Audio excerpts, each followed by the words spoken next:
Hey everybody, welcome back to Let's Play Kingdom Hearts 3. I'm Nye. I wanted to start off today by talking about something that's going to be a little bit dated by the time this episode actually comes out. Not by much. But today was, I think, the day that, either that or I'm... Nope, never mind, I'm only 3 hours behind as of right now. Interesting. Today was the day that, Reggie Fils-Aimé officially announced that he is going to be retiring as president of Nintendo of America. Which is kind of interesting.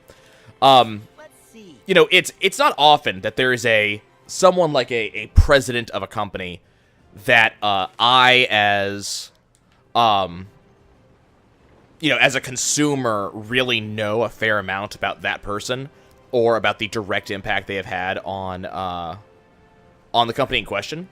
And I'm not going to lie and say that I know an incredible amount of, you know, Reggie Fils-Aimé himself or his direct impact on Nintendo. But there has been a fair amount of kind of outreach that I've seen on his part that, you know, I kind of saw myself. And then there's also kind of the stuff that I saw as a GameStop, you know, employee both and also manager when it comes to Reggie. You know, we saw him a couple times. He came to the, you know, to the various, like, GameStop, manager conferences that I went to.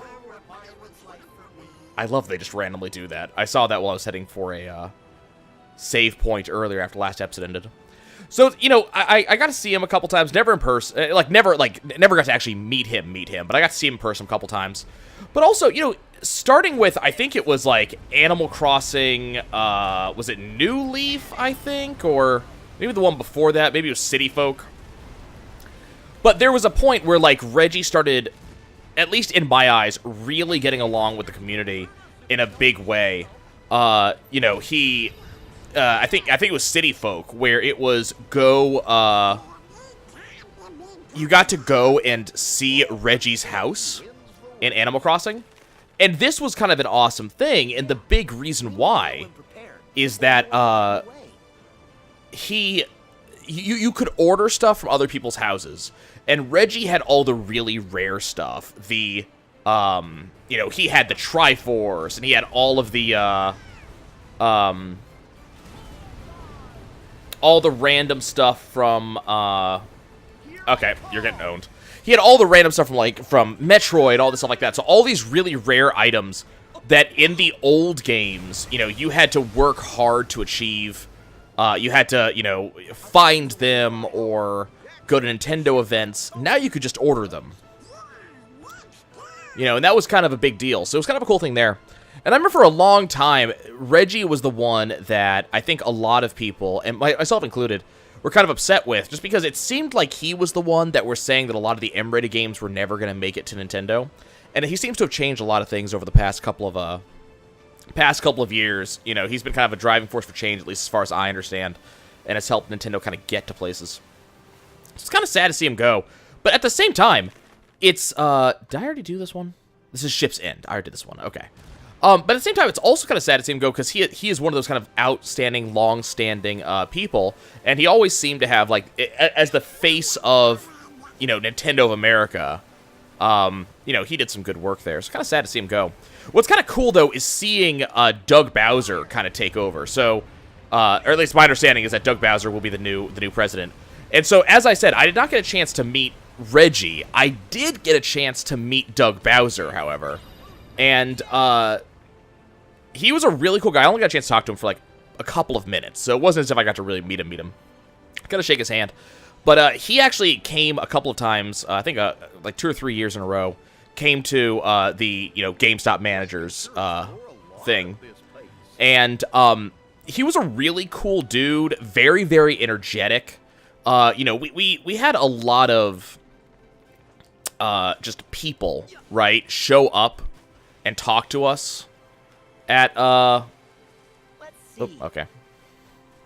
We had a lot of people come up to show up and talk to us. Lots of, you know, video game developers and, you know, not just devs, but a lot of the higher-ups, executives, and the like, would show up at the managers conference. And, you know, when I say the Managers Conference, for people who haven't heard me describe it before, or people who weren't aware, the Managers Conference is one of those, like, corporate functions, right? It is very fun, but it was kind of like sitting at a rock concert. It's a big auditorium, 5,000 GameStop store managers sitting there, and on screen in front of us, it was like our own miniature E3. It lasted for, you know, 2.5 days, for, like, the kind of external, you know, company stuff. And the idea was we would have a bunch of these, game developers, you know, executives from the major companies, things like that, would show up and they would come and talk to us and tell us, hey, here's what we're working on this year. You know, this is the big takeaways. These are the things that you should know about. And giving us early access stuff like that. Generally very cool. But some of the devs didn't seem like they necessarily cared to be there. You know, there were definitely developers and, you know, executives that they didn't seem like they really cared about being there or talking to us in any big way. You know, there were some devs who really seemed to care about being there. So it kind of depended on who you talked to. You know, as the managers, we typically knew who was going to be awesome. For example, you know, we had there was stage stuff. So there was times when, you know, we would go and we would be in this, like, gigantic, like I said, I describe it mostly as a, like, rock concert. Because, again, several thousand of us in a room with a stage, and we're just watching people talk. And it's a lot cooler than it sounds, I promise. I was watching them chit-chat about video games. We're getting early access views that people won't get to see for months. Lots of cool stuff. And also, sometimes we're talking directly, or hearing directly from devs. The one that I loved the most was, crap, what's his name? I'm gonna have to look him up, because his name is currently escaping me. The guy who plays, like, Booker DeWitt in Bioshock Infinite. He was our speaker, and, he was, Leviathan is leveled up. We now have 8 fore cannons and 18 side cannons. Nice. You know, he was our, not the speaker for any one company. He was our announcer for the day. And what they would generally do is the announcers would, they would be the ones who would, you know, announce each person on stage. You know, they would be kind of, that kind of like, you know, hey, let me now introduce. But they also would typically do little skits and stuff between each and kind of keep us entertained. And he was one of the coolest dudes. You know, when he came on, he was introducing himself, and some of us recognized who he was automatically. I did. Again, I'm annoyed that I'm not remembering his name. I will remember his name soon. So, you know, he introduced himself, and, like, he was telling us what he did and who he was. And so he was kind of talking, but he was talking in the most abstract of terms. And, you know, he was saying that he was, I think he did Nathan Drake as well. So he's like, you know, I've gone on into, you know, Saharan deserts and jungles searching for treasure. And everybody who recognized he was talking about Uncharted started cheering. And he's like, and then I went up to a city in the sky to rescue a girl and fight a songbird. And and, like, that's when the majority of us cheered. Because that's when people really knew what he was talking about. He was talking about Booker DeWitt. And I will never forget that he, like, grinned at all of us and then did finger guns at us and was like, much obliged. And all of us cheered even harder because it was one of the coolest things. So he did some great stuff. So, you know, it was that very big, you know, we're hoping to see fans of the games that they make, things like that. And as I said, some executives and some, you know, game developers, and I'm not going to name names of the people. I'm not going to do it. But there were people who didn't seem to care. And it's not that, and I know some people are going to say this, it's not that they were at GameStop and they didn't seem to care. It had nothing to do with us. It's just they either didn't care that we were fans too, or they just didn't care. And look, I understand, you know, if you're in a certain position, you did E3, you've done the Game Developer Conference, like, you've done all of these major events. The GameStop Managers event is in late August. It's one of the last ones that happens. You've been doing the tour for a while, and, you know, you're tired. Cool, I get it. But the whole point of this is to hype us up and teach us about your shit for the holiday season. So if you're not hyped, we're not going to be either. I'm not going to go any further into that. But the point here is that of pretty much all the folks that we got to see, Doug Bowser was one of the ones that was generally the most entertaining and exciting. He was into it. He wanted us to have fun. And, you know, he revels in his name, which was one of the things that we loved the most. When he kind of introduced himself, he didn't introduce himself as just, I'm Doug Bowser. It was, you know, and this is something that even Reggie said in his goodbye video, which I loved because, you know, it's a good point. But it's like, who is better to, you know, be one of the heads of Nintendo than Bowser? There was this whole thing. So you might recall, this was the same year that I think like the Nintendo little AR eShop card showed up. Doug Bowser's the reason that the Bowser eShop card showed up. If I remember correctly, he has plushies of both Mario and Luigi tied up in his office. You know, he loves this being Bowser concept. He was a very, very cool dude. He really, like, seemed to not only enjoy his job, but enjoy Nintendo in general. Like, it's a thing that he himself enjoys. So I thought it was very, very awesome. He was also the dude that, you know, kind of made sure Nintendo knew, and this is one of the reasons why I liked him personally. So, in general, when you were a GameStop manager, you got... Oh, wait. He's saying there's a lucky emblem. Where?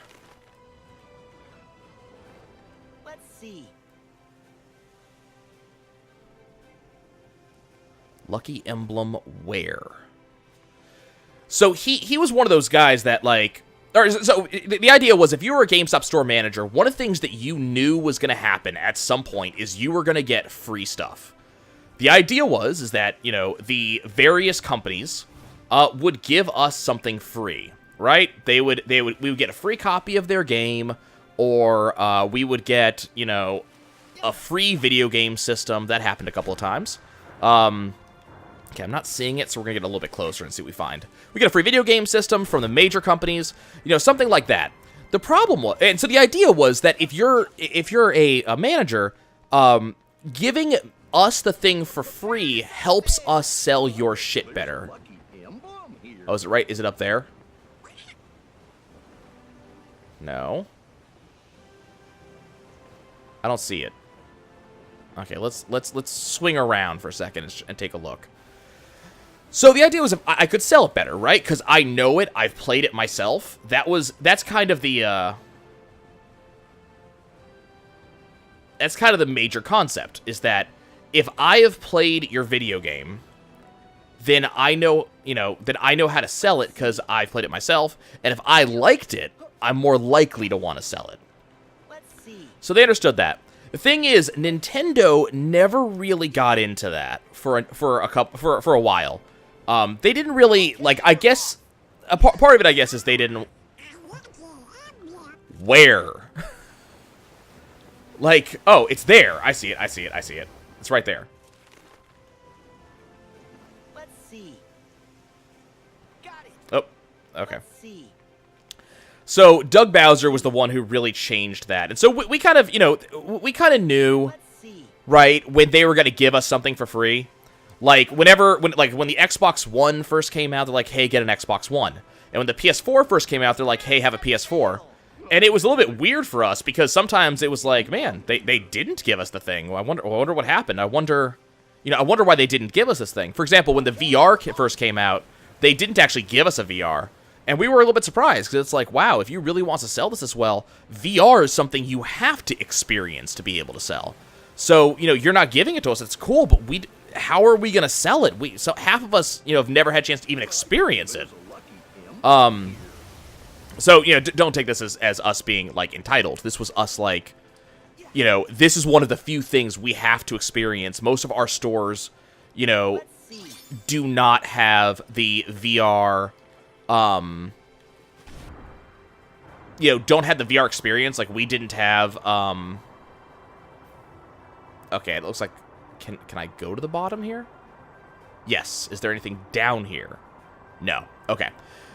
Most of it didn't have the demos, so it was one of those things. So Microsoft comes out with a new system. We're like, hey, you know, definitely they're going to give us one, right? Because, you know, they want us to try it out, and that's what happened. Microsoft gave us Xbox Ones.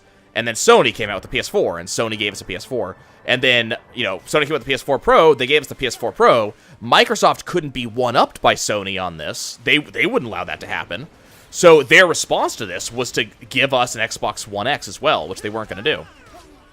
And, we kind of, we were all very grateful. Don't get me wrong, and as I said, don't think of us as entitled, because this wasn't. This was just a, they want to sell their shit. They're giving us someone to try to sell their shit.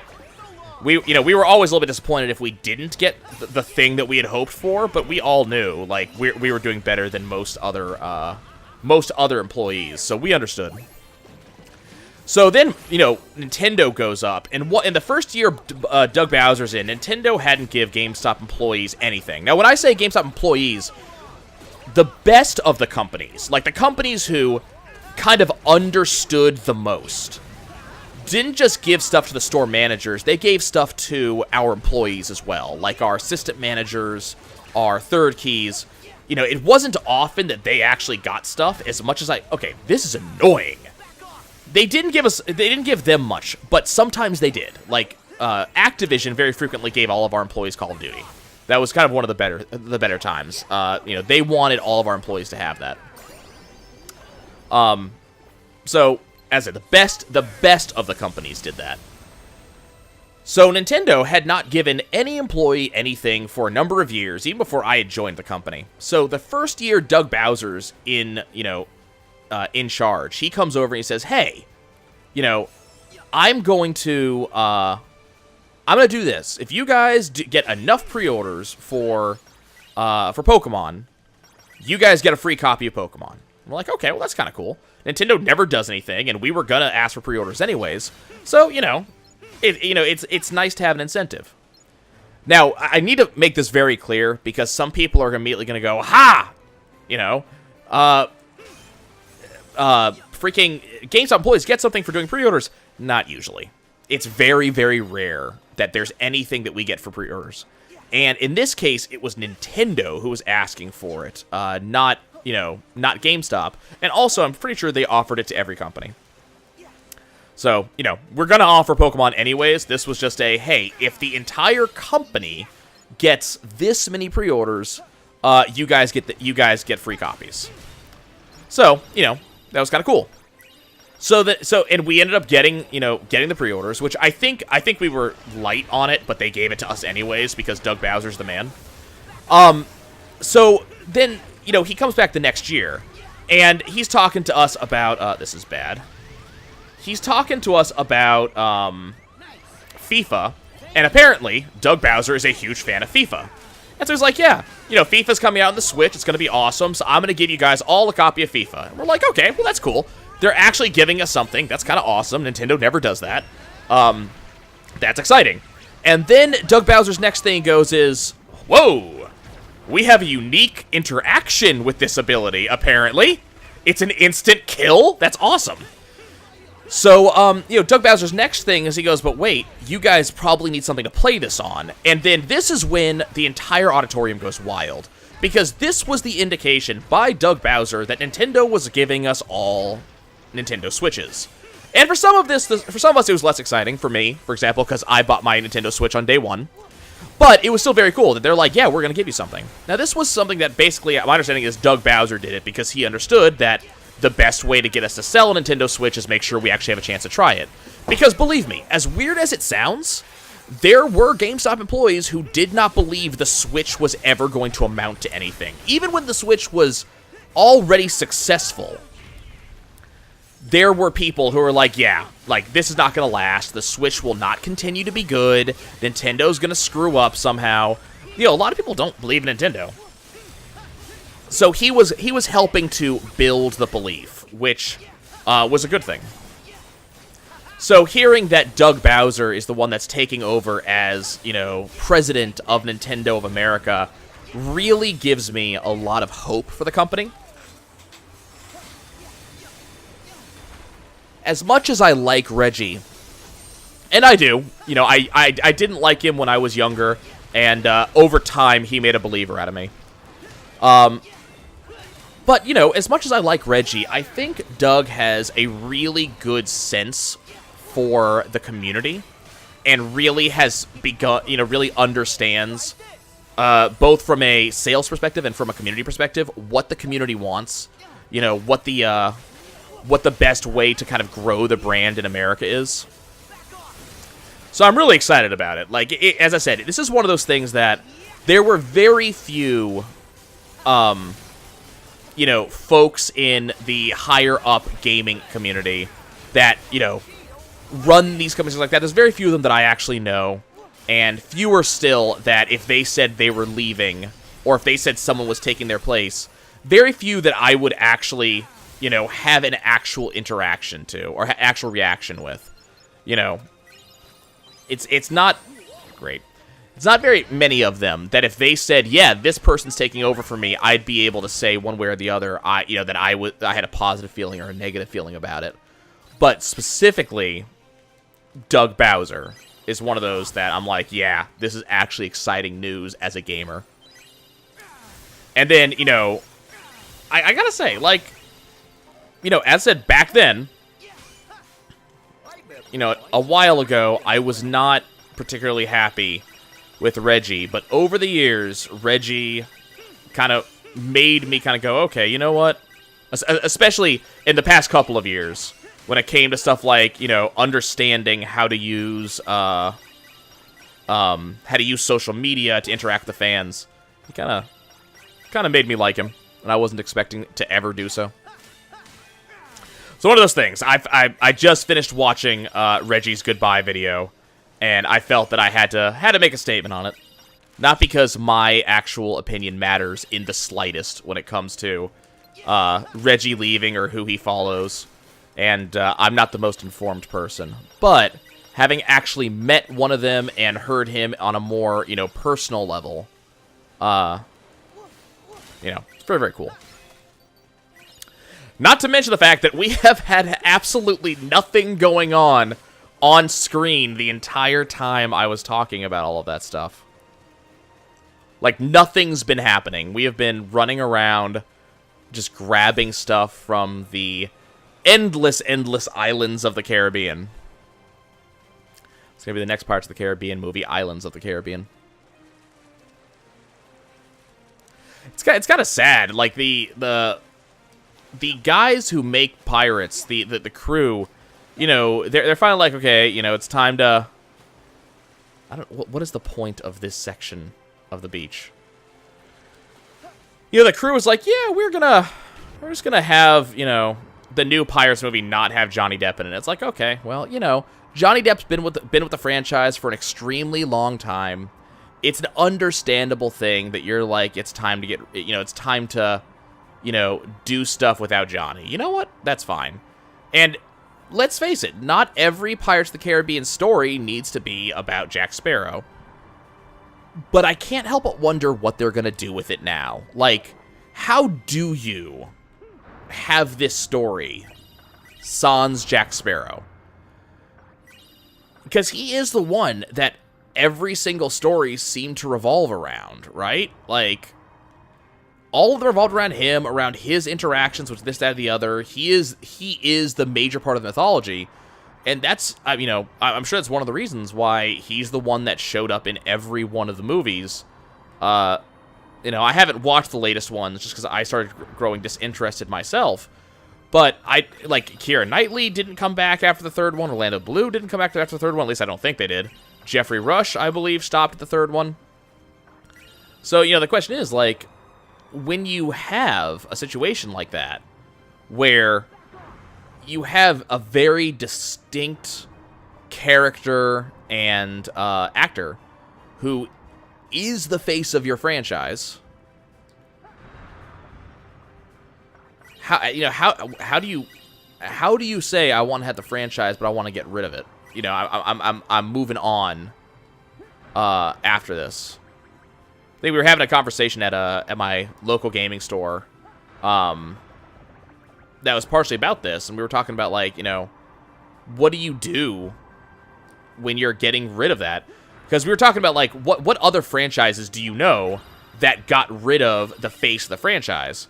And, one of us, like I said specifically, well, let's talk about Luke Skywalker and, you know, and Star Wars. You know, you killed him off. And then, you know, the people I was talking to, their immediate response was, you know, we can't really, like, let's not talk about that because that's Disney. You know, Disney made that decision, and I'm not happy with Disney. So they didn't even want to, you know, they were like, well, you know, it's Disney. Which, again, you know, like, Pirates of the Caribbean is also Disney. Let's not forget this. But, I've got to figure out what the hell I'm going now. But it's like, you know, how do you deal with that? I guess that's the last major spot, right? I don't think this is anything. Though I do want to check, but it doesn't have a name, and it looks like every other island we were able to land on had an actual name.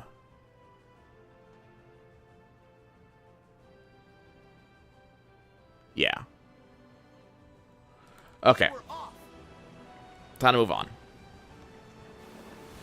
So I'm kind of curious what that's, you know, how they're gonna... Yeah, how they're gonna go anywhere with that being the situation. Is it? It's this one, right? Yeah, it's that one. And apparently there's gonna be another episode of exploring the high seas. Okay, here we go. I mean, it shouldn't be very many left. Can we broadside this dude, please? It should not be very many left because we only have, like, 2 islands left to explore. Why can I broadside backwards but not forwards? Can we talk about this? Sailing the open seas is the best. Yeah, it shouldn't be very many. Because we only have, like, 2 islands left at this point, and then we're, you know, going towards the storyline.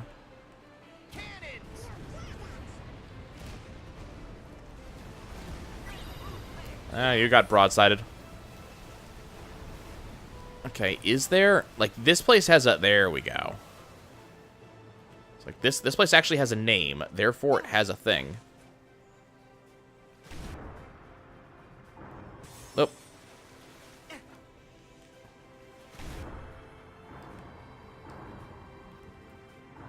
Okay, I want to check down here real quick. Okay, can I not actually go any further? Okay, I can't go any further down. Cool. That's good to know. What do we got going on down here? Anything? That's what I want to see. Well, we got a soothing stone. Is there anything else in this area that is breakable and maybe has stuff?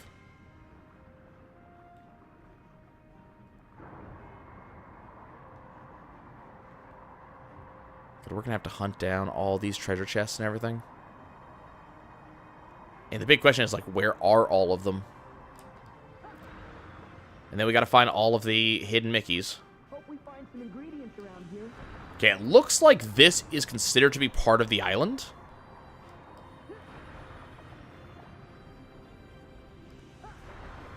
Which I'm not going to lie, is kind of disheartening.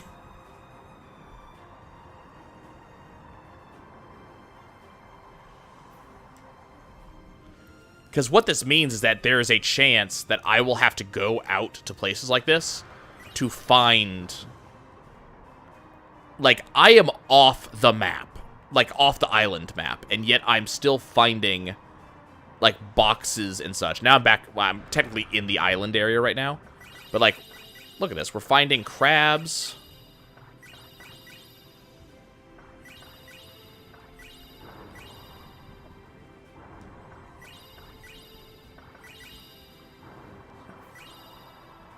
So there are shipwrecks just hither and yon. So the big question is, like, will I have to go into the deep, dark ocean, you know, looking for stuff? Or is it only around the islands and I have to go look at...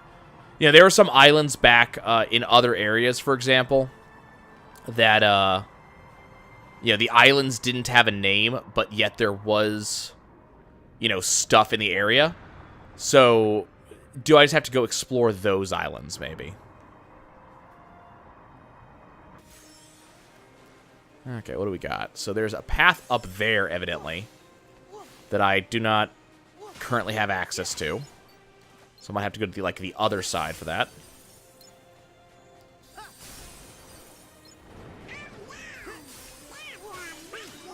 Oh god, you had to say it, didn't you?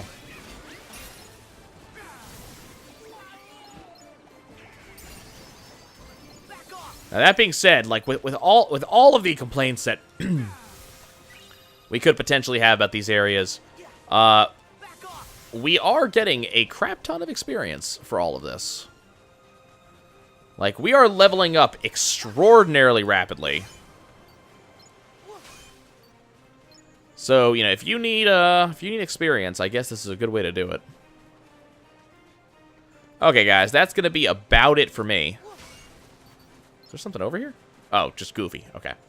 It's going to be about it for me. When we come back next time, we will continue to explore our way across the high seas and eventually finish Pirates of the Caribbean.